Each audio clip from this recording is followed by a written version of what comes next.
الحمد لله رب العالمين والصلاة والسلام على أشرف الأنبياء والمرسلين أما بعد فأعوذ بالله من الشيطان الرجيم من همزه ونفخه ونفثه بسم الله الرحمن الرحيم رب اشرح لي صدري ويسر لي أمري واحلل عقدة من لساني يفقه قولي اللهم انفعنا بما علمتنا وعلمنا ما ينفعنا وزدنا علما فبشر عبادي الذين يستمعون القول فيتبعون أحسنه أولئك الذين هداهم الله وأولئك هم أولو الألباب أعوذ بالله من الشيطان الرجيم بسم الله الرحمن الرحيم ولقد آتينا موسى الكتاب فاختلف فيه ولولا كلمة سبقت من ربك لقضي بينهم وإنهم لفي شك منه مريب وَلَقَدْ آتَيْنَا مُوسَى الْكِتَابَ اور البتہ تحقیق ہم نے دی موسیٰ علیہ السلام کو کتاب یعنی تورات فَاخْتُلِفَ فِيهِ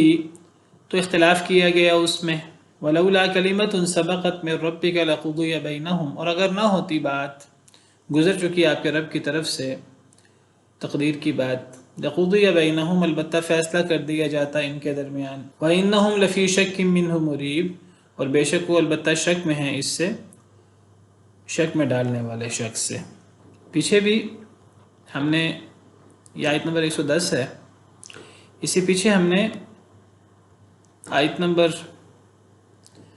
96 میں حضرت موسیٰ علیہ السلام کا اور فرعون کا مختصر قصہ پڑھا ہے تو اللہ تعالیٰ فرماتے ہیں ہم نے موسیٰ علیہ السلام کو اپنی نشانیاں دیں اور واضح دلیل دی فرعون اور اس کے سرداروں کی طرف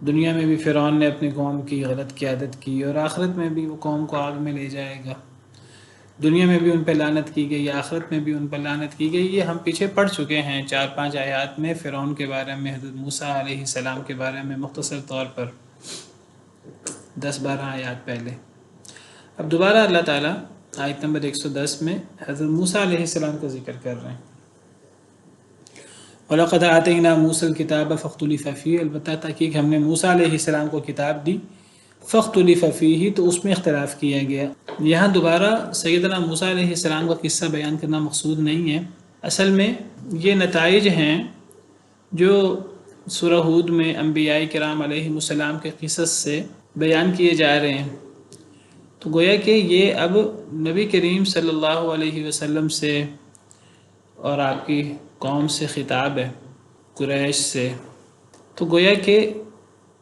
نبی کریم صلی اللہ علیہ وسلم کو تسلی دی جا رہی ہے کہ اے اللہ کے رسول صلی اللہ علیہ وسلم ہم نے آپ کو قرآن دیا اور اب قرآن کو یہ لوگ مان نہیں رہے قرآن کے بارے میں شکوک و شبہات کا اظہار کر رہے ہیں کہتے ہیں کہ جی آپ نے اپنے پاس سے بنا لیا ہے اپنے پاس سے گھڑ لیا ہے تو آپ زیادہ پریشان نہ ہوں دل چھوٹا نہ کریں یہی معاملہ پچھلے انبیاء کرام علیہ السلام کے ساتھ بھی ہوا ہے تورات جیسی کتاب سیدنا موسیٰ علیہ السلام ان کو بھی ہم نے کتاب دی تھی تورات کے بارے میں بھی یہی رویہ رہا لوگوں کا اس میں بھی اختلاف کیا گیا پس و پیش کرتے رہے لوگ تو گویا کہ یہاں سیدنا موسیٰ علیہ السلام کا تذکرہ نبی کریم صلی اللہ علیہ وسلم کو ڈھارس بندانے کے ضمن میں ہو رہا ہے کہ صرف آپ کے ساتھ ایسا نہیں ہو رہا پچھلے انبیاء کرام و رسول علیہ السلام کے ساتھ بھی ایسا ہی ہوتا رہا جیسے سیدنا موسیٰ علیہ السلام کے ساتھ ہوا تورات کا بھی انکار کیا گیا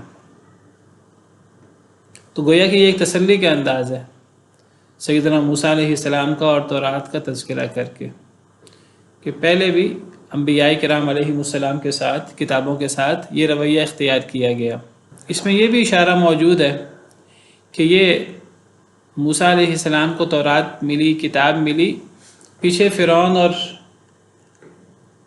فرعون کی قوم کا اور اس کی تباہی کا ذکر ہے تو اس کے بعد پھر موسیٰ علیہ السلام کو کتاب دینے کا ذکر ہے اس سے یہ بھی پتہ لگتا ہے اور دیگر آیات سے بھی کہ حضرت موسیٰ علیہ السلام کو تورات ملی تھی فرعون کے غرق ہونے کے بعد اللہ تعالی عالم بہرحال نبی کریم صلی اللہ علیہ وسلم کو تسلی دی جا رہی ہے جس طرح موسیٰ علیہ السلام کو ہم نے تورات دی تھی اس میں اختلاف کیا تھا کچھ لوگ ایمان لائے، کچھ لوگوں نے اختلاف کیا، انکار کیا تورات کا۔ اسی طرح آپ پر اللہ تعالیٰ نے قرآن جیسی کتاب نازل کی ہے، اس کو بھی کچھ لوگوں نے مان لیا ہے، آپ کے صحابہ کرام رضوان اللہ علیہم اجمعین نے۔ بہت سارے لوگ اس کا انکار کر رہے ہیں قریش میں سے، تو آپ پریشان نہ ہوں، ایسا پہلے بھی ہوتا رہا ہے۔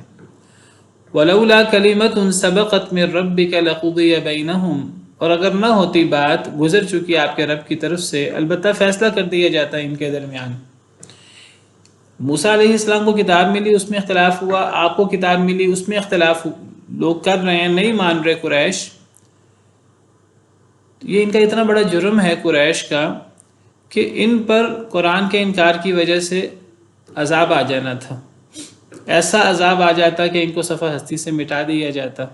اگر اللہ کی طرف سے بات گزر نہ چکی ہوتی تو ان کا فیصلہ کر دیا جاتا، قرآن میں اختلاف کی وجہ سے، قرآن کو نہ ماننے کی وجہ سے۔ کون سی بات اللہ کی طرف سے گزر نہ چکی ہوتی؟ اس بات سے مراد کہ اللہ نے جو ان کی موت کا اور ان کی ہلاکت کا جو ایک وقت مقرر کر رکھا ہے قریش کا، اور اللہ نے جو انہیں ایک ڈھیل دے رکھی ہے، اللہ کے پاس پہلے سے ہی طے ہے، لوح محفوظ میں اللہ نے لکھ رکھا ہے کہ اللہ نے کس قوم کو کتنی ڈھیل دینی ہے، قریش کو اللہ نے کتنی ڈھیل دینی ہے۔ تو اگر اللہ نے یہ چیز پہلے سے نہ لکھی ہوتی تو قرآن کا انکار کرنا، اللہ کی کتاب کا انکار، اس میں اختلاف اتنا بڑا جرم ہے کہ فوری عذاب آ جاتا اللہ کی طرف سے بدترین قسم کا۔ لیکن چونکہ اللہ کی طرف سے ایک طے ہو چکا ہے، اللہ نے ایک مدت طے کر دی ہے کہ جی اتنی اللہ نے مہلت دینی ہی ہے، تو اب وہ جتنی بھی مدت ہے وہ اللہ کو پتہ ہے، تو اگر وہ مدت پہلے سے طے نہ ہوتی تو فوری فیصلہ ہو جاتا۔ اس سے پتہ لگ رہا ہے کہ کتاب اللہ میں اختلاف کرنا، کتاب اللہ کا انکار کرنا کتنا بڑا جرم ہے۔ اللہ نے ایک وقت رکھا ہے قریش کی ہلاکت کا، پہلے سے اللہ نے طے کر رکھا ہے، وہ وقت نہ ہوتا تو ان پر فوری عذاب آ جاتا ان کے اس بدترین عمل کی وجہ سے۔ اب ان پر فوری عذاب نہیں آ رہا، ان پر عذاب اپنے وقت پر آئے گا، لیکن اپنے وقت پر عذاب کچھ لیٹ ہونے کا مطلب یہ نہیں ہے کہ عذاب آئے گا ہی نہیں، وہ آ کر رہے گا طے شدہ شیڈول کے مطابق۔ وَإِنَّهُمْ لَفِي شَكٍّ مِّنْهُ مُرِيبٍ، اور بے شک وہ یعنی قریش، مشرکین، یہود وغیرہ، البتہ شک میں ہیں، منہ اس سے، مریب شک میں ڈالنے والے شک سے، اس قرآن کے بارے میں شک میں ہیں کفار مشرکین۔ تو یہاں بتایا جا رہا ہے کہ اللہ کی کتاب کا انکار بہت بڑا جرم ہوتا ہے، اتنا بڑا جرم ہوتا ہے کہ اس کی وجہ سے پوری قوم کو تباہ کر دیا جاتا ہے۔ اگر ان کا وقت نہ ہوتا پہلے سے طے شدہ تو ان پر فوری عذاب آ جاتا۔ وَإِنَّ كُلًّا لَمَّا لَيُوَفِّيَنَّهُمْ رَبُّكَ أَعْمَالَهُمْ، اور بے شک ہر ایک، لَيُوَفِّيَنَّهُمْ البتہ ضرور پورا دے گا انہیں، ضرور پورا دے گا انہیں، ربک آپ کا رب، اعمالہم ان کے اعمال، یعنی یہ جو سارے لوگ ہیں، یہ جو ساری قومیں ہیں، پیچھے حضرت موسیٰ علیہ السلام کا اور تورات کا ذکر ہوا، اس کتاب میں بھی اختلاف ہوا، گویا کہ نبی کریم صلی اللہ علیہ وسلم کو تسلی دی جا رہی ہے، آپ کو اللہ نے قرآن جیسی کتاب دی ہے، قرآن کو بھی ماننے سے لوگ پس و پیش کر رہے ہیں۔ تو یہ جو سارے لوگ ہیں اختلاف کرنے والے اللہ کی کتابوں میں، انکار کرنے والے، تو یہ سب لوگ آپ کا رب ضرور انہیں پورا دے گا ان کے اعمال، یعنی ان کے اعمال کا بدلہ، اللہ ان کو ان کے اعمال کا پورا بدلہ دے گا، آپ فکر نہ کریں۔ اللہ کے ہاں اگر اللہ نے انہیں ایک وقت مقرر کر رکھا ہے عذاب کا، وہ عذاب اپنے وقت پہ آئے گا، وہ فوری نہیں آ رہا۔ اس کی وجہ یہ نہیں ہے کہ ان کا عمل کوئی کم خطرناک نہیں ہے، کم برا نہیں ہے، ان کا عمل بہت برا ہے، اپنے وقت پر انہیں عذاب بھی آئے گا ان کے اعمال کے مطابق، اور آخرت میں اللہ انہیں پورا بدلہ بھی دے گا، پوری جزا بھی دے گا، پوری سزا بھی دے گا ان کے عمل کے مطابق۔ انہ بما یعملون خبیر، بے شک وہ یعنی اللہ تعالیٰ، بما یعملون ساتھ اس کے جو وہ عمل کر رہے ہیں، خبیر خبردار ہے۔ لوگ یہ نہ سمجھیں کہ اللہ ان کے عمل سے باخبر نہیں ہے، اللہ کو ان کے ایک ایک عمل کا، ایک ایک رویے کا، ایک ایک بات کا اللہ کو پتہ ہے۔ صرف اللہ کو پتہ نہیں ہے، وہ لکھا بھی جا رہا ہے، ریکارڈ بھی ہو رہا ہے، اور اللہ نے اس ایک ایک عمل کا اللہ کو خبر بھی ہے، اور اللہ نے اس کا بدلہ بھی دینا ہے۔ بڑے بڑے گناہ ان کا بھی بدلہ ہے، چھوٹے گناہ اللہ تو ایک ایک عمل سے باخبر ہے۔ فَمَن يَعْمَلْ مِثْقَالَ ذَرَّةٍ خَيْرًا يَرَهُ، جو ذرہ برابر بھی نیکی کرے گا قیامت کے دن وہ بھی اس کو دیکھ لے گا۔ وَمَن يَعْمَلْ مِثْقَالَ ذَرَّةٍ شَرًّا يَرَهُ، جو ذرہ برابر بھی گناہ کرے گا تو وہ اس کو دیکھ لے گا۔ تو جب ذرہ برابر گناہ وہ بھی قیامت کے دن انسان کے سامنے آ جائے گا، انسان اس کو دیکھ لے گا، تو بڑے گناہ تو بالاولیٰ وہ انسان کے سامنے آئیں گے، اور انسان اس کو دیکھے گا، اور انسان اس کی قیامت کے دن سزا بھگتے گا۔ جب انسان قیامت کے دن اپنا نامہ اعمال کھولے گا تو اس کے نامہ اعمال میں چھوٹے بڑے سارے گناہ موجود ہوں گے، تو انسان بڑا پریشان ہو جائے گا۔ وہ کہے گا کہ یہ کیسے، مالی ھذا الکتاب لا یغادر صغیرۃ ولا کبیرۃ الا احصاها، اس کتاب کو کیا ہو گیا، اس نے کوئی بڑا عمل بھی نہیں چھوڑا، کوئی چھوٹا عمل بھی نہیں چھوڑا، سارے اعمال ہی اس نے شمار کر رکھے ہیں، تمام اعمال کا پورا ریکارڈ موجود ہے۔ یعنی انسان گناہ کر کے، اللہ کی نافرمانی کر کے انسان تو بھول جاتا ہے، لیکن اللہ تعالیٰ نہیں بھولتے۔ اللہ نے ایک ایک عمل سے اللہ باخبر بھی ہیں، اور اللہ ان کو ریکارڈ بھی کر رہے ہیں، اس کے مطابق انسان کو بدلہ دیا جائے گا۔ بہت سخت وعید ہے ان آیات میں۔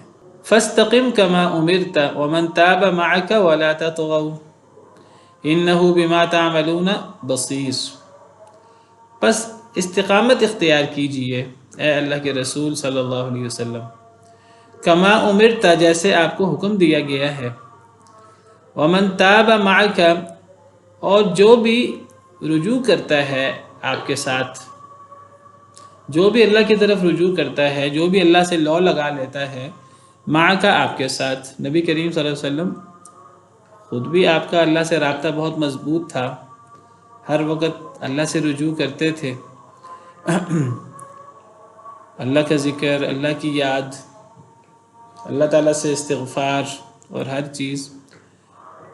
تو اے اللہ کے نبی صلی اللہ علیہ وسلم، آپ بھی استقامت اختیار کریں جیسے آپ کو حکم دیا گیا ہے، یعنی دین میں، قرآن میں، وحی میں جیسے آپ کو حکم دیا گیا ہے، تو اس حکم کے مطابق آپ استقامت اختیار کریں، آپ بھی استقامت اختیار کریں، اور جو بھی آپ کا ساتھی ہے، آپ پر ایمان لاتا ہے، آپ کے اسوہ حسنہ پر چلتا ہے، اور آپ کے اسوہ حسنہ پر چلتے ہوئے وہ بھی اللہ کی طرف رجوع کرتا ہے آپ کے ساتھیوں میں سے، وہ بھی یہی کام کرے۔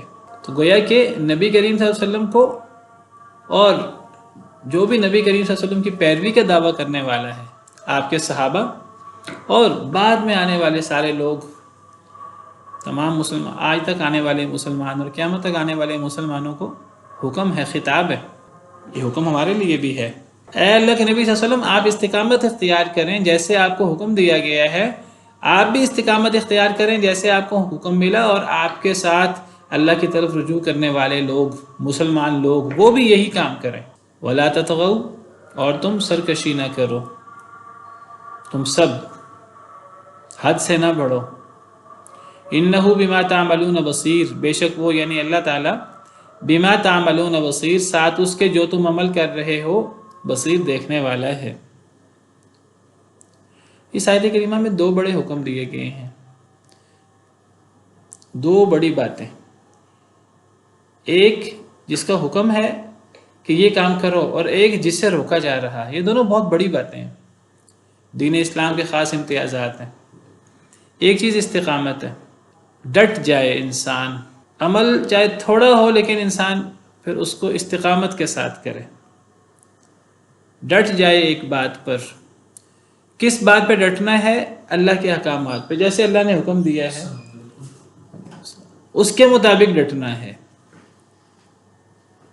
جیسے اللہ کی طرف سے اوامر ملیں، اللہ کی طرف سے نواہی ہوں، منع کریں اللہ، تو جو اللہ نے احکامات دیے ہیں ان پر بھی ڈٹ جانا ہے، جن چیزوں سے اللہ نے روکا ہے اس پر بھی ڈٹ جانا ہے۔ تھوڑے اعمال ہیں، زیادہ اعمال ہیں، استقامت اختیار کرنی ہے۔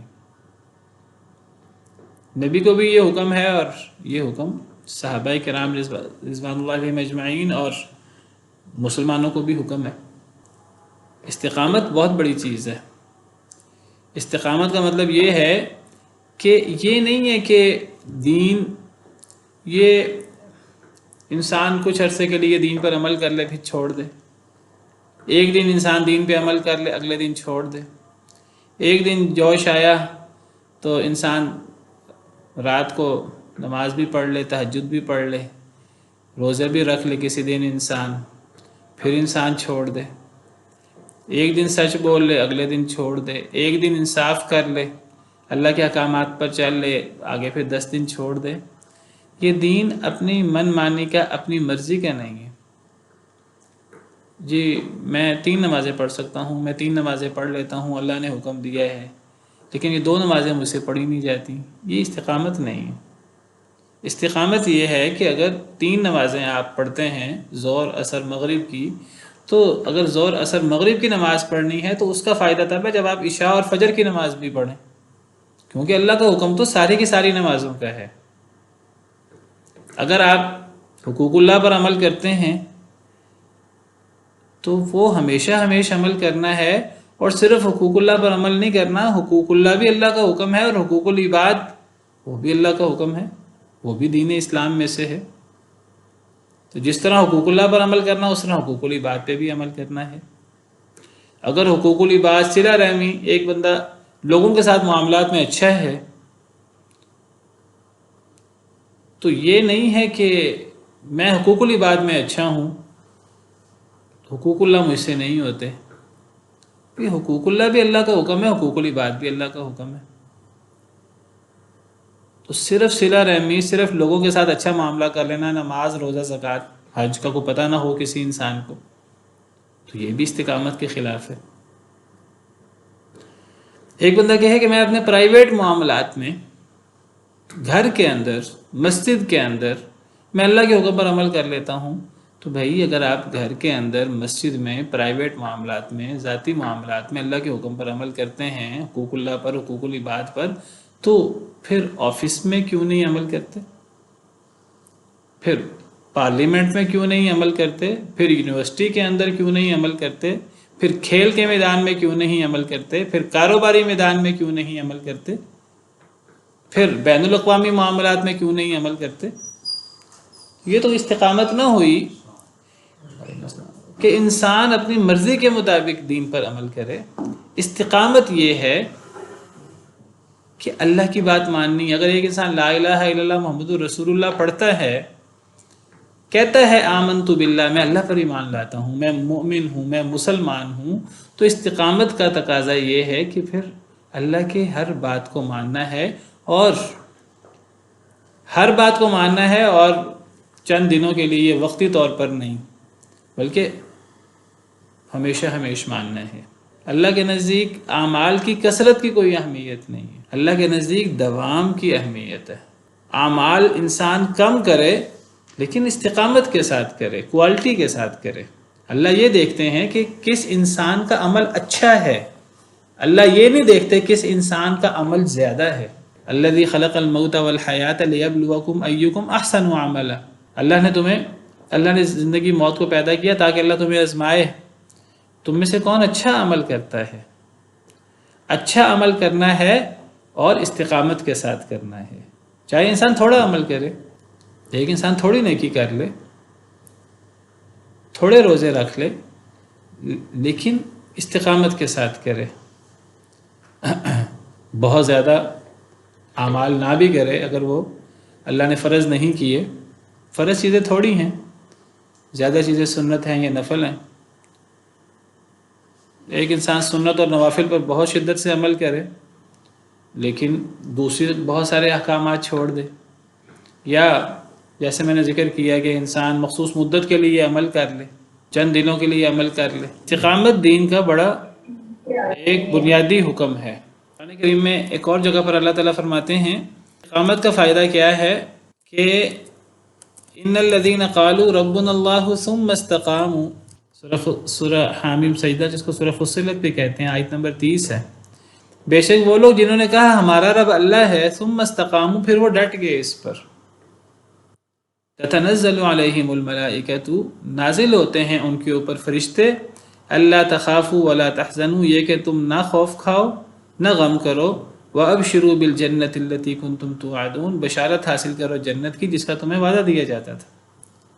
یعنی جو لوگ کہیں ہمارا رب اللہ ہے، پھر وہ ڈٹ جائیں اس بات پر، ایسے لوگوں پر ان کی موت کے وقت فرشتے نازل ہوتے ہیں، اور موت کے وقت انہیں تسلی دیتے ہیں فرشتے۔ وہ کہتے ہیں کہ دیکھیں، موت کے وقت انسان سب سے زیادہ خوف زدہ ہوتا ہے، انسان کے لیے ایک مشکل مرحلہ ہے اس دنیا سے انسان کو آخرت کی طرف کوچ کرنا، اور دنیا سے آخرت کی طرف جانا، یہ ایک مشکل مرحلہ ہے۔ تو یہ مشکل ترین مرحلہ استقامت کی بدولت آسان ہو جاتا ہے، اگر انسان دین میں استقامت اختیار کرے تو پھر مرتے وقت فرشتے نازل ہوتے ہیں، اور فرشتے کیا بشارت دیتے ہیں؟ وہ کہتے ہیں کہ خوف نہ کھاؤ، غم نہ کرو، جنت کی بشارت حاصل کرو جس کا تمہیں پوری زندگی میں وعدہ دیا جاتا رہا، قرآن کریم میں، احادیث مبارکہ میں، نبی کی زبانی۔ نحن اولیاؤکم فی الحیات الدنیا وفی الآخرہ، ہم دنیا میں بھی تمہارے دوست ہیں اور آخرت میں بھی تمہارے دوست ہوں گے۔ فرشتے تسلی دیتے ہیں ایسے لوگوں کو۔ وَلَكُمْ فِيهَا مَا تَشْتَهِي أَنفُسُكُمْ، تمہارے لیے اس جنت میں جو تم چاہو، جو تمہاری جانیں چاہیں۔ وَلَكُمْ فِيهَا مَا تَدَّعُونَ، تمہارے لیے جنت میں جو تم مانگو۔ نزولا من غفور الرحیم، مہمان نوازی ہوگی غفور الرحیم اللہ رب العالمین کی طرف سے۔ ایک انسان مشکل ترین مرحلے میں ہے موت کے، اور موت کا مرحلہ کتنا مشکل ہے کبھی غور کر کے دیکھیں۔ تو ایک انسان کے لیے سب سے مشکل مرحلہ موت کا مرحلہ ہوتا ہے، اگر وہاں اس موقع پر بشارت مل جائے فرشتوں کی طرف سے تو انسان کے لیے کتنی بڑی آسانی ہو جائے۔ تو یہ جو فرشتوں کی بشارت انسان کو ملتی ہے، فرشتے کہتے ہیں دنیا میں بھی تمہارے ساتھ ہے، آخرت میں بھی تمہارے ساتھ ہیں، فرشتے جنت کی بشارت سنائیں، جنت کا منظر گویا کہ سامنے رکھ دیں، تو انسان کے لیے یہ مشکل سے مشکل مرحلہ کتنا آسان ہو جائے گا۔ فرشتے جب یہ سنائیں نزولا من غفور الرحیم، اللہ غفور الرحیم کی طرف سے مہمان نوازی ہوگی، اللہ رب العالمین سے ملاقات ہے، تو انسان کے لیے یہ مرحلے آسان ہو جائیں گے۔ حدیث مبارکہ میں آتا ہے کہ اللہ کو کسی چیز میں تردد نہیں ہوتا، اللہ کو ایک چیز میں تردد ہوتا ہے کہ جب اللہ اپنے کسی نیک بندے کو موت دینی ہوتی ہے۔ اب موت ایک ایسی چیز ہے، اٹل حقیقت ہے، ہر ایک پر آنی ہے، گناہ گار پر بھی آنی ہے، نیک بندے پر بھی آنی ہے، ولی پر بھی آنی ہے، نبی پر بھی آنی ہے۔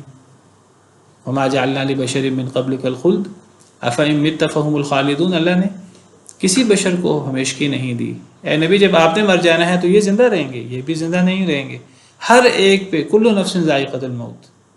تو اللہ تعالیٰ فرماتے ہیں اللہ کو سب سے زیادہ تردد ہوتا ہے جب اللہ اپنے کسی بندے کو، جو اللہ کا عبادت گزار ہے، اللہ کو راضی کرنے کی کوشش کرنے والا ہے، جب اللہ نے اسے موت دینی ہے، اللہ کو تردد ہوتا ہے کہ میرے بندے کو تکلیف ہوگی، اور یہ ایک ایسی چیز اللہ نے لکھی ہوئی ہے ہر ایک پر۔ تو پھر اللہ کیا کرتے ہیں کہ اللہ پھر مرتے وقت اس کے لیے جنت کی نعمتیں، جنت کی بشارتیں، یہ چیزیں اس کے سامنے کر دیتے ہیں، فرشتے بشارت دیتے ہیں، تو انسان کے لیے یہ مرحلہ، مشکل مرحلہ آسان ہو جاتا ہے۔ لیکن یہ کب آسان ہوتا ہے؟ یہ استقامت کی بدولت آسان ہوتا ہے۔ اور دیکھیے استقامت کس چیز پر ہے؟ یہ نہیں فرمایا کہ انسان لمبے چوڑے اعمال کرے، بہت زیادہ، انسان ایک دن روزہ رکھے، ایک دن روزہ چھوڑے، انسان 10 20 روزے رکھے مہینے میں، انسان راتوں کو لمبی لمبی تہجد پڑھے۔ ایک بات کہیے کہ ایک انسان کہے ہمارا رب اللہ ہے، پھر اس پہ ڈٹ جائے، اس کے تقاضے پورے کرے۔ وہ لوگ جنہوں نے کہا ہمارا رب اللہ ہے پھر اس پہ ڈٹ گئے۔ تو استقامت کے لیے ضروری نہیں ہے کہ انسان بہت زیادہ چیزوں پر استقامت اختیار کرے، بہت زیادہ اعمال کرے، پھر اس پر ہمیشگی کرے۔ نہیں، انسان دین کے جو موٹے موٹے احکام، دیکھیں فرائض، اس پر تو عمل کرنا ضروری ہے، یہ تو عمل کرنا ہی کرنا ہے، اور فرائض تھوڑے ہیں، نوافل یا سنتیں انسان جس پر ہمیشگی کر سکتا ہے انسان اس پر عمل کرے۔ کچھ لوگ کیا کرتے ہیں، کچھ لوگ دیندار ہوتے ہیں تو جی فرائض، مثلا نماز پڑھنی ہے، فرائض بھی ادا کرنے ہیں، سنتیں بھی ادا کرنی ہیں، نوافل بھی ادا کرنے ہیں، شرائط بھی پوری رکھنی ہیں، وہ ایک چیز کو بعض دفعہ اتنا مشکل بنا لیتے ہیں کہ وہ اس پر ان کے لیے خود عمل کرنا اتنا آسان نہیں رہتا، بڑی مشکل سے وہ اس پر عمل کرتے ہیں۔ عشاء کی نماز ہے جی، اتنی فرض ہیں، اتنی سنتیں ہیں، اتنے نوافل ہیں، ظہر کی نماز ہے، یہ ہے، اس کو اتنا لمبا بنا لیں، اتنا مشکل بنا لیں۔ میں یہ نہیں کہتا کہ یہ کرنا نہیں چاہیے، اگر ایک انسان بہت نیک ہے اور وہ کرتا ہے، بہت اچھی بات ہے۔ ایک بندہ نیا نیا دین کی طرف آتا ہے، وہ یہ دیکھ کر کہ اتنی زیادہ رکھتے ہیں اور اتنے زیادہ، وہ جب تک اس سے ہوتا ہے وہ کرتا ہے، جب دیکھتا ہے مشکل زیادہ ہے تو وہ فرائض بھی چھوڑ دیتا ہے۔ سب سے پہلے فرائض کی بات کریں، اس پر ڈٹیں، پھر سنت موقدہ کی بات کریں، پھر نوافل کی طرف جائیں۔ اگر ایک انسان استقامت کے ساتھ یہ سارے کام کر سکتا ہے، اور جب ایک انسان ایک نیکی کرتا ہے، اللہ نیکی کے بعد انسان کو مزید نیکی کی توفیق ملتی ہے۔ آہستہ آہستہ کے وقت آتا ہے کہ انسان کے لیے زیادہ سے زیادہ اعمال بھی انسان کر لیتا ہے، اللہ کی مدد شامل حال ہوتی ہے۔ لیکن ایک چیز کو مشکل بنا دیا جائے اور انسان اس پہ ہمیشگی نہ کر سکے، استقامت نہ کر سکے، اس سے بہتر یہ ہے کہ انسان اتنا عمل کر لے کہ انسان اس پہ ہمیشگی کر سکے۔ نبی صلی اللہ علیہ وسلم نے فرمایا احب الاعمال الی اللہ ادومها وان قل، صحیح حدیث ہے، اللہ کے نزدیک بہترین عمل وہ ہے جو ہمیشہ ہو، چاہے وہ تھوڑا ہو۔ تھوڑا عمل کر لیں لیکن ہمیشہ کریں۔ نبی کریم صلی اللہ علیہ وسلم صحابہ کرام جب قرآن کریم کی فضیلت بیان کرتے صحابہ کرام کے سامنے، اور قرآن کریم کی کتنی فضیلت ہے، تو صحابہ کرام شوق میں کہتے ہیں ہم تو اتنا قرآن پڑھیں گے، اتنا قرآن پڑھیں گے۔ کوئی کہتا ہے کہ میں 3 دن میں قرآن ختم کر لوں گا، کوئی اس سے بھی جلدی قرآن ختم کرنا چاہتا ہے۔ نبی صلی اللہ علیہ وسلم نے منع کر دیا، فرمایا کہ تم جلدی پڑھو گے تو تدبر نہیں کر پاؤ گے، غور نہیں کر پاؤ گے، پھر یہ ہے کہ یہ ہمیشگی نہیں ہو سکے گی۔ ایک صحابی کہنے لگے اللہ کے رسول مجھے روزوں کا بہت شوق ہے، میں زیادہ سے زیادہ روزے رکھنا چاہتا ہوں۔ تو آپ نے انہیں بتایا کہ فرضی روزے یہ ہیں اور نفلی روزے یہ ہیں، کہنے لگے میں اس سے بھی زیادہ کرنا چاہتا ہوں۔ آپ نے فرمایا بہترین روزے جو ہیں وہ ایک دن روزہ رکھنا، ایک دن روزہ چھوڑنا، یہ سب سے افضل روزوں کا طریقہ ہے، اور یہ صوم داؤدی ہے، ایک دن روزہ رکھنا، ایک دن روزہ چھوڑنا۔ انہوں نے کہا میں اس سے بھی زیادہ کرنا چاہتا ہوں۔ آپ نے فرمایا اس سے زیادہ کی اجازت نہیں ہے۔ تو یعنی اب صحابہ شوق کا اظہار کر رہے ہیں، نبی صلی اللہ علیہ وسلم انہیں روک رہے ہیں۔ تو وہ صحابی حضرت عبداللہ بن عمر بن عاص کی شاید حدیث ہے، اب ان صحابی کو جوانی میں تو وہ عمل کرتے رہے، ایک دن روزہ رکھنے والا، ایک دن چھوڑنے والا، بڑھاپے میں جا کر یہ عمل مشکل ہو گیا ان کے لیے، بھاری ہو گیا طبیعت پر۔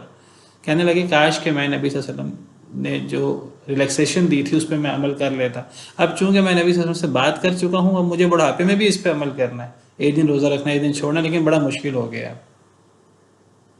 تو نبی صلی اللہ علیہ وسلم باقاعدہ یعنی صحابہ کرام کو یہ بات سکھاتے کہ عمل وہ کرو جو ہمیشہ کر سکو، اس پر استقامت ہوتی ہے۔ اور دیکھیے استقامت کس چیز پر ہے؟ ہمارا رب اللہ ہے۔ جب انسان کہتا ہے میرا رب اللہ ہے، پھر انسان استقامت اختیار کرتا ہے۔ اس سے کیا مراد ہے؟ اس سے مراد یہ ہے کہ جب اللہ کو رب مان لیا ہے، اللہ کو معبود مان لیا ہے، اب اللہ کی ہر بات کو ماننا ہے۔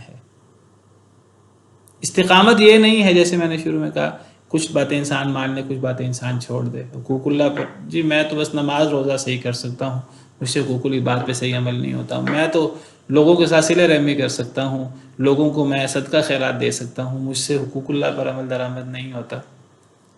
یہ چیز استقامت نہیں ہے، یہ دین کے تقاضوں کے خلاف ہے۔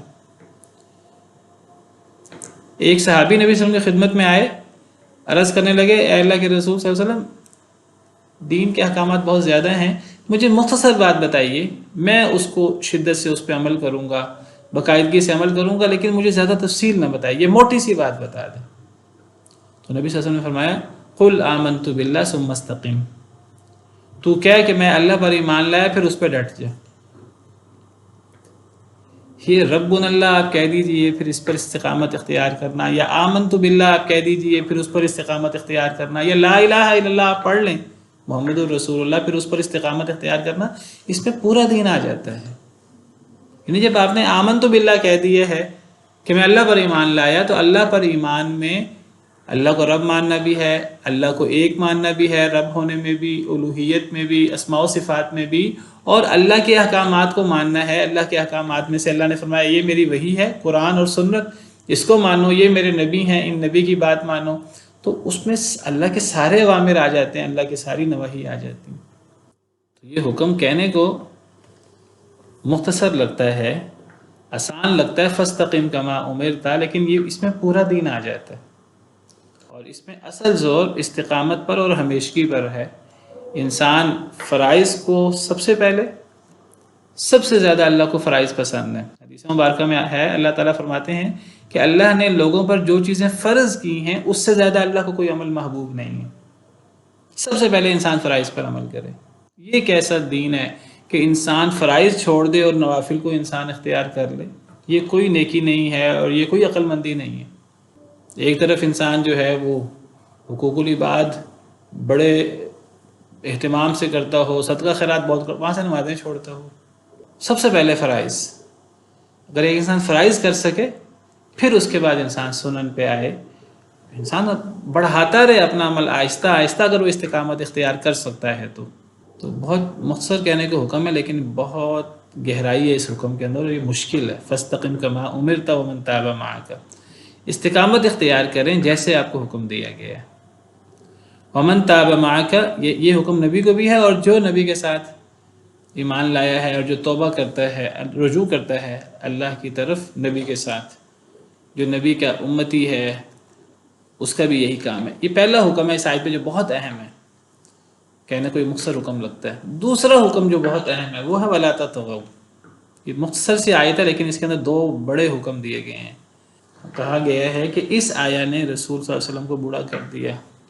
شاید یہ آیت کہنے کو بہت مختصر ہے، لیکن یہ آیت بہت گہری ہے، اور اس آیت کے اندر بڑی گہرائی ہے۔ آسان نہیں ہے استقامت، میں نے کہا استقامت مشکل چیز ہے، بہرحال ممکن ہے۔ ولا تطغوا، دوسرا حکم جو اس آیت کریمہ کے اندر ہے بہت اہم، وہ ہے کہ انسان سرکشی نہ کرے، انسان حد سے زیادہ نہ بڑھے۔ اللہ نے جو حدیں مقرر کی ہیں، انسان اس حد پر وہاں رک جائے، اس سے آگے نہ بڑھے۔ یہ حد سے بڑھنا یہ اللہ کی نافرمانی میں بھی ہو سکتا ہے، انسان گناہ نہ کرے، تمام اللہ کے جو منع کردہ چیزیں انسان اسے رک جائے، اور یہ نیکی میں بھی ہو سکتا ہے۔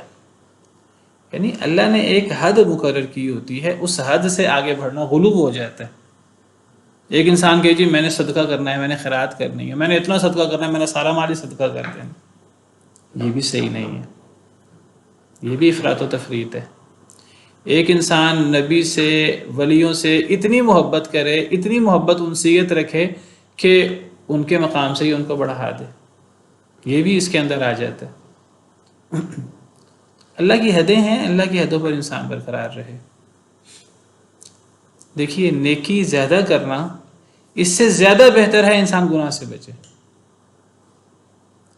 ایک بندہ زیادہ نیکی کرتا ہے، ساتھ گناہ بھی کرتا ہے۔ ایک بندہ بس فرائض پر عمل کرتا ہے، زیادہ سنتیں، زیادہ وہ نوافل ادا نہیں کرتا، لیکن وہ گناہ سے بچتا ہے۔ یہ شخص اس سے بہتر ہے جو بہت زیادہ نیکیاں کرے لیکن ساتھ گناہ سے بھی بچ نہ پائے۔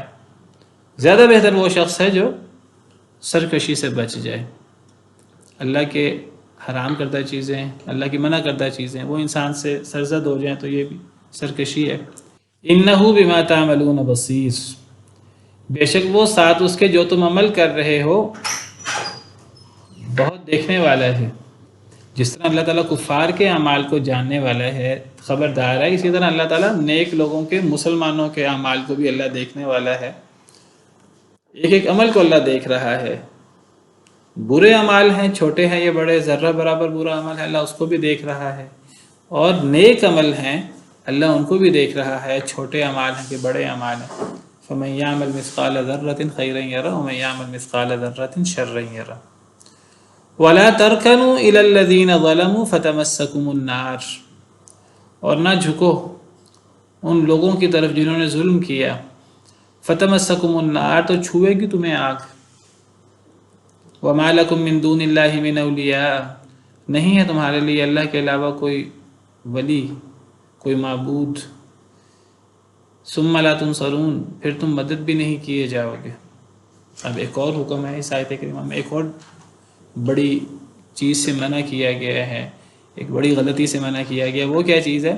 وَلَا تَرْكَنُوا إِلَى الَّذِينَ ظَلَمُوا، اور نہ مائل ہو، نہ جھکو، رکن ایئر کو مطلب کسی چیز کی طرف مائل ہو جانا، کسی چیز کی طرف جھک جانا، ظالموں کی طرف نہ جھکو، تمہارا میلان ظالموں کی طرف نہیں ہونا چاہیے، ظالموں کے ساتھ اٹھنا بیٹھنا، ظالموں کے ساتھ میل ملاپ، اس قسم کا میل ملاپ ہو ایک نیک شخص کا ظالموں کے ساتھ کہ وہ ظالم کے ساتھ میل ملاپ کی وجہ سے دوسرے لوگوں کو ایسا لگے کہ اس کی اور ظالم کی دوستی ہے، اب یعنی اس قسم کی دوستی ہے کہ ظالم کا ظلم بھی چل رہا ہے اور یہ شخص پھر بھی اس ظالم سے دوستی کر رہا ہے۔ بھی اگر میری آپ کی اگر ایک بندہ اللہ سے ڈرنے کی کوشش کرتا ہے، نیکی کرنے کی کوشش کرتا ہے، پھر وہ ظالموں کے ساتھ اٹھتا بیٹھتا ہے، اس کا جھکاؤ ظالموں کی طرف ہوتا ہے، تو جب کسی کا اٹھنا بیٹھنا جھکاؤ ظالموں کی طرف ہوگا تو ظالم تو وہ ہیں جن کا ساتھ ظلم بھی موجود ہے، زیادتیاں بھی موجود ہیں، آپ کے نہیں اس کے ساتھ ظلم میں تو میں شریک نہیں ہوتا، میں تو اس کے ساتھ صرف اپنے عام میل ملاپ رکھتا ہوں، کھانا پینا آنا جانا، میں اس کے ساتھ ظلم میں شریک نہیں ہوتا۔ بھئی جب آپ اس کے ساتھ اٹھیں بیٹھیں گے ظالم کے ساتھ، وہ ظلم آپ کی موجودگی میں نہیں کرتا، وہ ظلم آپ کے عدم موجودگی میں کر رہا ہے، آپ کا کے ساتھ اٹھنا بیٹھنا لوگوں کو یہ باور کرائے گا کہ آپ اس کے ظلم پر راضی ہیں، آپ اس کے ظلم کے باوجود آپ اس سے میل جول آپ رکھتے ہیں۔ اس سے علماء نے ظالم حکمران جو ہیں ان کے پاس زیادہ آنا جانا، ان کے پاس زیادہ اٹھنا بیٹھنا، وہ اس کے اندر ذکر کیا ہے۔ ظالموں کی طرف اس طرح کا میلان نہیں ہونا چاہیے اللہ کے نافرمانوں کے ساتھ نیک لوگوں کا، کہ ایسا نہ لگے کہ اس نیک شخص کے نزدیک اس کا ظلم کوئی قابل عیب بات نہیں ہے۔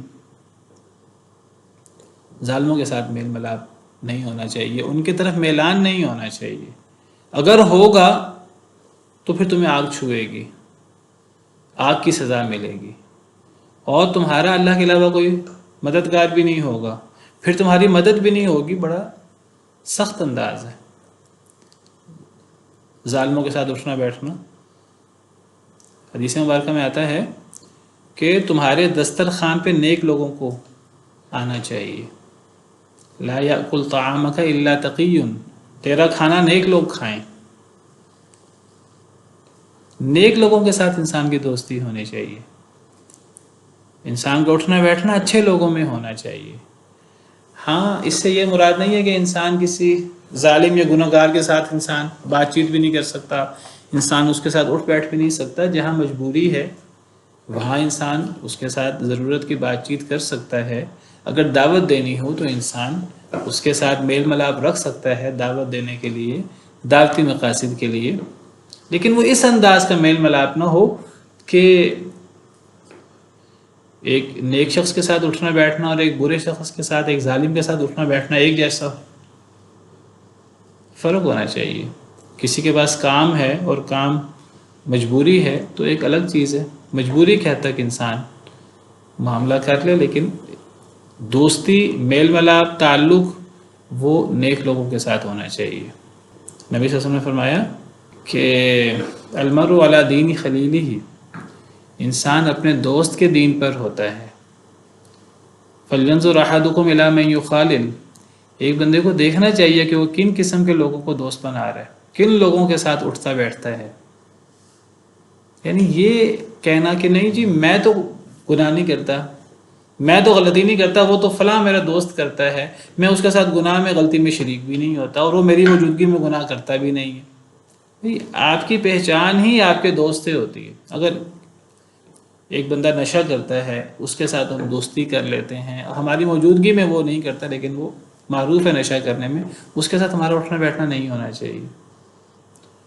اگر آپ کسی کے ساتھ کسی نشئی کے ساتھ اٹھتے بیٹھتے ہیں، اس کا سیدھا مطلب یہ ہے کہ آپ بھی نشئی ہیں، چاہے لوگوں کے سامنے آپ کی یہ عادت ہو کہ نہ ہو، آپ کرتے ہیں کہ نہیں کرتے، المرء علی دین خلیلہ، انسان اپنے دوست کے دین پر ہوتا ہے۔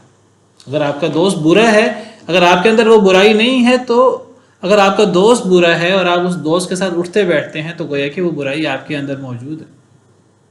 رشتے ناطے کرنے کے اندر، معاملات کرنے کے اندر یہ چیز بہت اہم، صرف رشتے ناطے اور معاملات میں نہیں، یعنی اللہ کے ہاں بھی یہ اصول ہے۔ ایک بندہ اللہ رسول کا نافرمان ہے،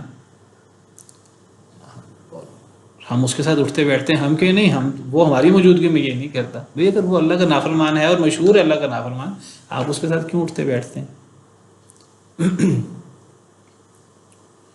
آپ کا اس طرح کسی کے ساتھ اٹھنا بیٹھنا کہ یہ لگے کہ آپ کا میلان اس کی طرف ہے، اور آپ اس کے ظلم پر اور ان چیزوں پر آپ کو کوئی، آپ کے ماتھے پر بل نہیں آتا، دعوت دینے کی غرض سے بالکل ایک الگ چیز ہے، مجبوری میں ایک بالکل الگ چیز ہے۔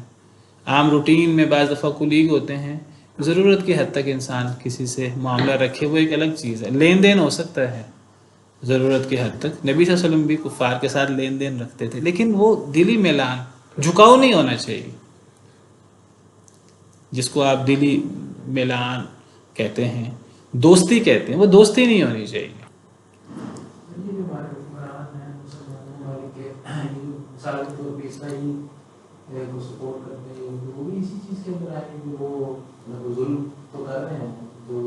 ظلم کے اندر ہر چیز آ جاتی ہے، یہ اس قسم کے ظلم بھی آ جاتے ہیں اور دیگر ظلم بھی آ جاتے ہیں، تو ظالموں کے ساتھ ہمارا جھکاؤ، ہمارا ملان نہیں ہونا چاہیے، ورنہ آگ چھوئے گی، اللہ کے علاوہ تمہارا کوئی دوست نہیں ہوگا اور تمہاری مدد بھی نہیں ہوگی، تو وہی تو بڑی سخت ہے۔ اور قرآن کریم میں ہے کہ قیامت کے دن ظالم اپنی انگلیاں کاٹے گا افسوس کے مارے، وہ کہے گا کاش کہ میں نبی کے احکامات پر عمل کرتا، کاش کہ میں سنت کو اپناتا، کاش کہ میں فلاں شخص کو دوست نہ بناتا۔ سورہ فرقان میں اللہ فرماتے ہیں وَيَوْمَ يَعَضُّ الظَّالِمُ عَلَى يَدَيْهِ يَقُولُ يَا لَيْتَنِي اتَّخَذْتُ مَعَ الرَّسُولِ سَبِيلًا، قیامت کے دن ظالم اپنے انگلیاں کاٹے گا افسوس کے مارے، حسرت کے مارے، کہے گا کاش کہ میں رسول کے ساتھ راستہ پکڑتا، کاش کہ میں رسول کی پیروی کرتا، یا ویلتا لیتنی لم اتخذ فلانا خلیلا، ہائے افسوس کہ میں فلاں شخص کو دوست نہ بناتا۔ اکثر زیادہ تر ایسا ہوتا ہے، انسان گناہ کی طرف مائل ہوتا ہے اپنے ظالم دوستوں کی وجہ سے، اپنے گناہ گار دوستوں کی وجہ سے۔ بری سوسائٹی انسان کو برائی کی طرف لے جاتی ہے۔ دیکھیں بچے جوان ہوتے ہیں نئے نئے، تو بچے وہ جب اسکولوں میں، کالجوں میں، جب وہ ایسے بچوں سے ان کی دوستی ہوتی ہے کہ جو بری عادتوں میں مبتلا ہوں، تو بچے بری عادتیں سیکھ لیتے ہیں۔ بالکل اسی طرح جس طرح بری سوسائٹی انسان کو برائی کی طرف لے جاتی ہے، میں نے کہا انسان خود برا نہ ہو، اگر انسان کی سوسائٹی بری ہے تو سمجھے وہ انسان برا ہے۔ جس طرح بری سوسائٹی انسان کو برائی کی طرف لے جاتی ہے، اس طرح اچھی سوسائٹی انسان کو اچھائی کی طرف لے جاتی ہے۔ اگر ایک شخص خود اتنا اچھا نہیں ہے لیکن اس کا بیٹھنا اچھے لوگوں میں ہے، تو یہ چیز بہت اچھی ہے۔ حدیث مبارکہ میں المرء مع من احب، انسان قیامت کے دن ان لوگوں کے ساتھ ہوگا جن سے وہ محبت کرے گا، جن کا وہ اچھا تذکرہ کرتا ہوگا، جن کے ساتھ وہ اٹھتا بیٹھتا ہوگا، چاہے وہ ان جیسا نہ ہو۔ بہت بڑی بات ہے۔ ہمیں علماء کے ساتھ تعلق رکھنا چاہیے، نیک لوگوں کے ساتھ تعلق رکھنا چاہیے، چاہے ہم خود عالم نہیں ہیں، خود نیک نہیں ہیں۔ امام شافعی رحمہ اللہ فرماتے ہیں احب الصالحین ولست منہم، وہ لوگ کثرت نفسی سے کام لیتے تھے۔ امام شافعی فرماتے تھے کہ میں نیکوں سے محبت کرتا ہوں اگرچہ میں خود نیک نہیں ہوں۔ اگر آپ خود نیک نہیں ہیں، نیکوں سے محبت تو کریں، اللہ تعالیٰ آپ کو نیکوں کے ساتھ اٹھائے گا۔ اگر آپ خود عالم نہیں ہیں تو علماء کو برا تو نہ کہیں، علماء سے محبت رکھیں، کیا پتہ اللہ آپ کو ان کے ساتھ اٹھا دے۔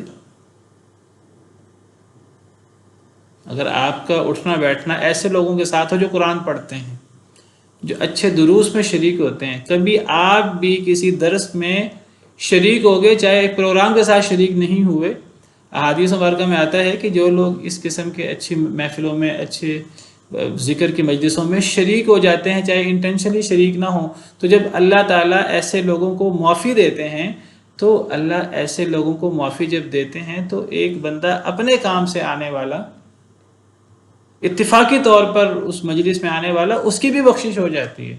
فرشتے کہتے ہیں اے اللہ تعالیٰ، یہ تو اپنے کام سے آیا تھا، یہ تو روزانہ اس درس میں، اس مجلس ذکر میں شریک نہیں ہوتا۔ تو اللہ تعالیٰ فرماتے ہیں ھذا القوم لا یشقی جلیسہم، یہ ایسے لوگ ہیں ان کے ساتھ اگر کوئی بندہ اتفاقی طور پر بھی آ گیا وہ بھی بدبخت نہیں رہے گا، وہ بھی اللہ کی رحمت سے سرفراز ہوگا۔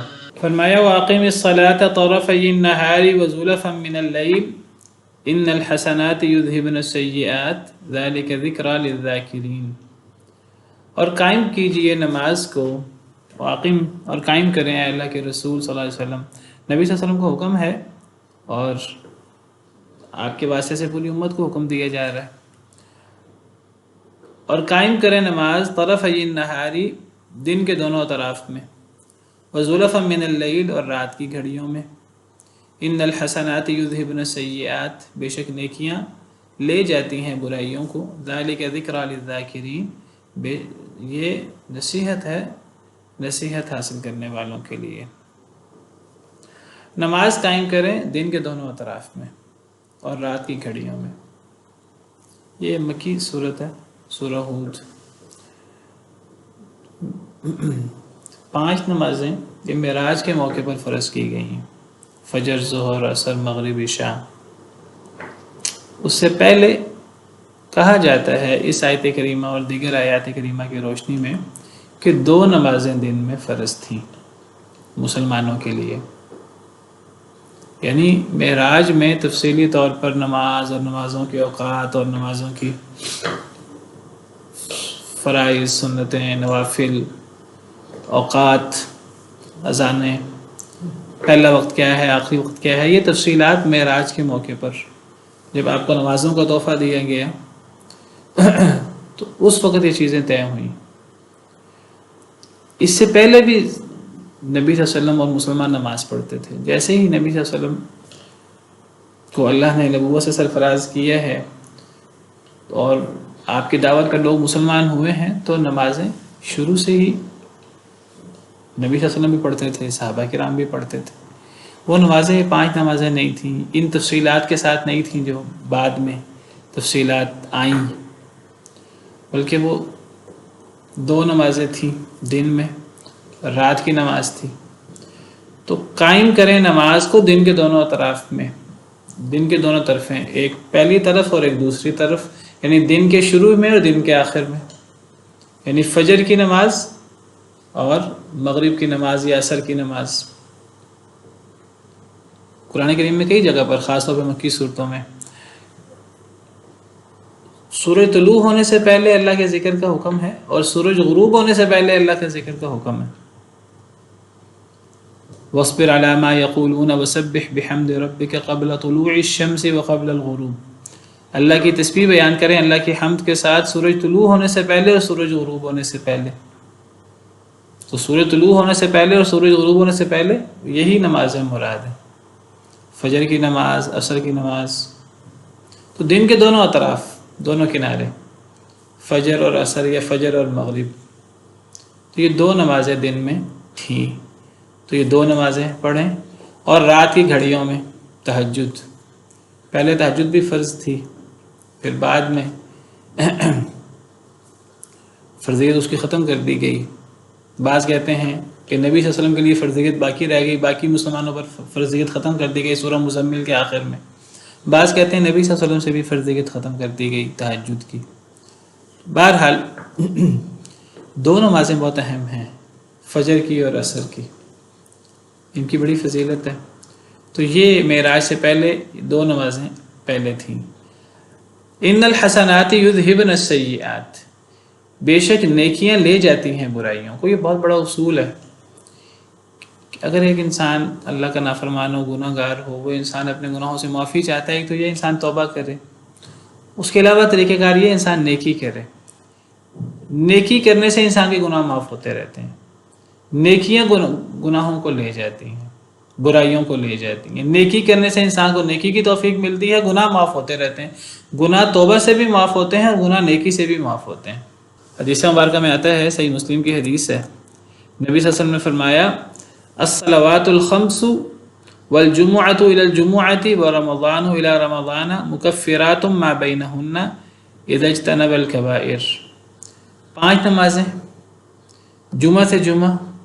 5 نمازیں کا کیا مطلب ہے؟ ایک سے دوسری نماز، دوسری سے تیسری، تیسری سے چوتھی، چوتھی سے پانچویں. ہر 2 نمازیں ان کے درمیان، جمعے سے جمعہ کا درمیان اور رمضان سے رمضان کا درمیان، یہ گناہوں کو معاف کرنے والے ہیں. یعنی اگر ایک انسان ایک رمضان کے روزے رکھتا ہے، ایک رمضان اچھا گزارتا ہے اور دوسرا رمضان اچھا گزارتا ہے، تو ایک رمضان اچھا گزارنے سے اور دوسرا رمضان اچھا گزارنے سے سال کے سارے گناہ معاف ہو جاتے ہیں. ایک جمعہ سے دوسرے جمعہ، اگر ایک بندہ ایک جمعہ دن اچھا گزارے، جمعہ پڑھے، دوسرا دن اچھا گزارے جمعہ، تو جمعہ کے درمیان سارے گناہ معاف ہو جاتے ہیں. ایک نماز سے دوسری نماز کے مابین سارے گناہ معاف ہو جاتے ہیں اگر ایک انسان بڑے گناہوں سے بچے. تو نیکی برائیوں کو ختم کر دیتی ہے. اسی طرح حدیث مبارکہ میں آتا ہے کہ اگر ایک انسان دن میں 5 نمازیں پڑھتا ہے، نبی صلی اللہ علیہ وسلم نے مثال دے کر سمجھایا کہ اگر ایک بندہ دن میں 5 دفعہ غسل کرے، کیا اس کے جسم میں کوئی گندگی رہ جائے گی؟ آپ نے ظاہری مثال سے سمجھایا. صحابہ کرام نے عرض کیا کہ اگر ایک بندہ دن میں 5 دفعہ نہاتا ہے تو وہ تو بالکل پاک صاف ہوگا. تو فرمایا یہی مثال نمازوں کی ہے. اگر ایک بندہ دن میں 5 نمازیں پڑھتا ہے تو وہ گناہ میں مبتلا کیسے رہ سکتا ہے؟ اگر اس کی نماز صحیح ہے اور اس میں خشوع خضوع ہے تو وہ ایک انسان گناہ کرے گا ہی نہیں. اگر گناہ ہو جائیں گے تو وہ گناہ معاف ہوتے جائیں گے. ان الصلاۃ تنہی عن الفحشاء والمنکر. تو نیکیاں برائیوں کو لے جاتی ہیں.